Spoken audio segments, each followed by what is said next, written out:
بسم اللہ الرحمن الرحیم۔ میرے دوستو، یہ امانت اور خیانت کا بیان چل رہا ہے۔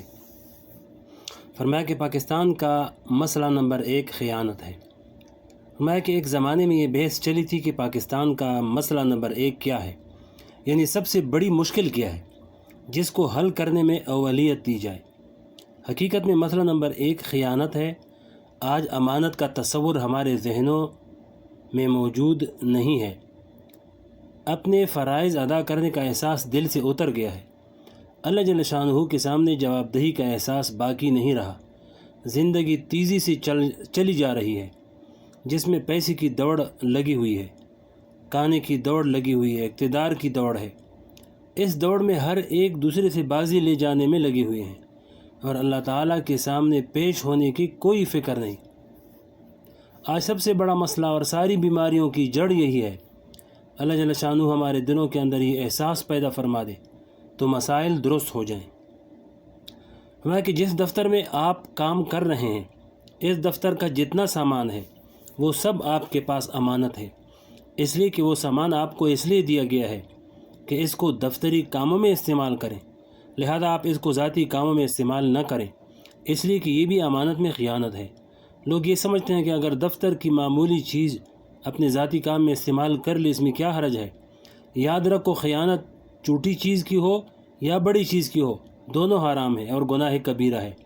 دونوں میں اللہ تعالیٰ کی نافرمانی ہے، اس لیے ان دونوں سے بچنا ضروری ہے۔ اور سرکاری اشیاء امانت ہے۔ جیسا کہ میں نے عرض کیا تھا کہ امانت کے صحیح معنی یہ ہیں کہ کسی شخص نے اب آپ پر بھروسہ کر کے اپنا کوئی کام آپ کے سپرد کیا اور پھر آپ نے وہ کام اس کے بھروسے کے مطابق انجام نہ دیا تو یہ خیانت ہوگی۔ یہ سڑکیں جن پر آپ چلتے ہیں، یہ بسیں جن میں آپ سفر کرتے ہیں، یہ ٹرینیں جن میں آپ سفر کرتے ہیں، یہ سب امانت ہے۔ یعنی ان کو جائز طریقے پر استعمال کیا جائے، اور اگر ان کو اس جائز طریقے سے ہٹ کر استعمال کیا جا رہا ہے تو وہ خیانت کے اندر داخل ہے۔ مثلا اس کو استعمال کرتے وقت گندا اور خراب کر دیا۔ آج کل تو لوگوں نے سڑکوں کو اپنی ذاتی ملکیت سمجھ رکھا ہے۔ کسی نے کود کر نالی نکال لی اور پانی جانے کا راستہ بنا دیا، کسی نے سڑک گھیر کر شامیانہ لگا دیا۔ حالانکہ فقہاء کرام نے یہاں تک مسئلہ لکھا ہے کہ اگر ایک شخص نے اپنے گھر کا پرنالہ باہر سڑک کی طرف نکال دیا تو اس شخص نے ایک ایسی فضا استعمال کی جو اس کی ملکیت میں نہیں تھی، اس لیے اس شخص کے لیے سڑک کی طرف پرنالہ نکالنا جائز نہیں۔ حالانکہ وہ پرنالہ کوئی جگہ نہیں گیر رہا ہے، بلکہ فضا کے ایک حصے میں وہ پرنالہ نکلا ہوا ہے۔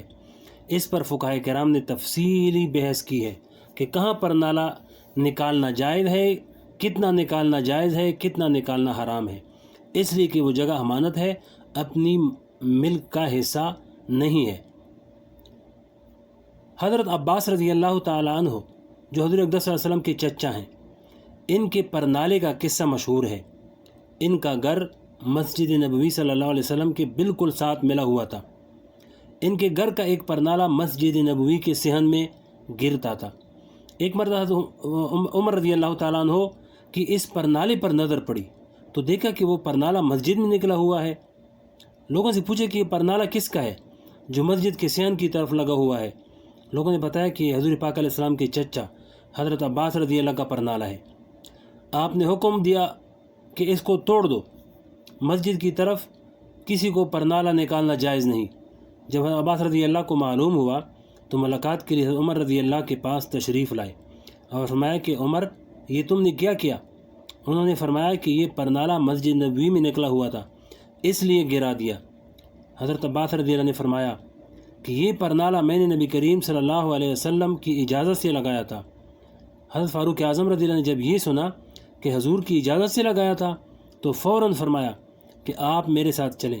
چنانچہ مسجد نبوی میں تشریف لا کر خود جھک کر رکوع کی حالت میں کھڑے ہو گئے اور حضرت عباس رضی اللہ سے فرمایا کہ اے عباس، خدا کے لیے میری کمر پر سوار ہو کر اس پرنالے کو دوبارہ لگاؤ، اس لیے کہ خطاب کے بیٹے کی یہ مجال کہ وہ رسول صلی اللہ علیہ وسلم کے اجازت دی ہوئی پرنالے کو توڑ دے۔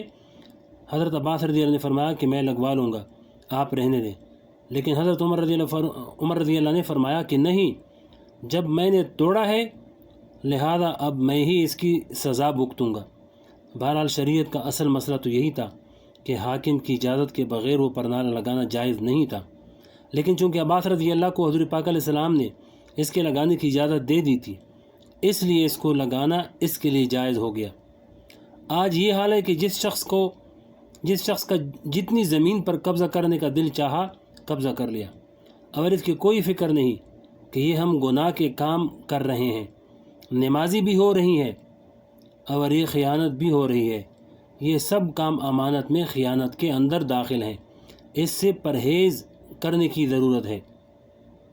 فرمایا کہ مجلس کی گفتگو امانت ہے۔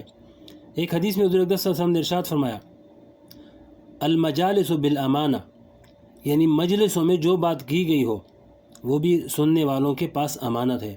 مثلا 2-3 آدمیوں نے آپس میں مل کر باتیں کی، بے تکلف میں باہم اعتماد کی فضا میں راز کی باتیں کر لی، اب ان باتوں کو ان کی اجازت کے بغیر دوسروں تک پہنچانا بھی خیانت کے اندر داخل ہے اور ناجائز ہے۔ جیسے بعض لوگوں کی عادت ہوتی ہے کہ ادھر کی بات ادھر لگا دی اور ادھر کی بات ادھر لگا دی، یہ سارا فتنہ فساد اسی طرح پھیلتا ہے۔ البتہ اگر مجلس میں کوئی ایسی بات کہی گئی ہو جس سے دوسروں کو نقصان پہنچنے کا اندیشہ ہے، مثلا 2-3 آدمیوں نے مل کر یہ سازش کی کہ فلاں وقت پر فلاں شخص کے گھر پر حملہ کریں گے، اب ظاہر ہے کہ یہ بات ایسی نہیں ہے جس کو چھپایا جائے، بلکہ اس شخص کو بتا دیا جائے کہ تمہارے خلاف یہ سازش ہوئی ہے۔ لیکن جہاں اس قسم کی بات نہ ہوئی ہو وہاں کسی کے راز کی بات دوسروں تک پہنچانا ناجائز ہے۔ بعض اوقات ایسا ہوتا ہے کہ وہ راز کی بات مجلس میں ایک شخص نے سنی، اس نے جا کر دوسرے کو یہ تاکید کر کے سنا دی کہ یہ راز کی بات بتا رہا ہوں، تمہیں تو بتا دی لیکن کسی اور سے مت کہنا۔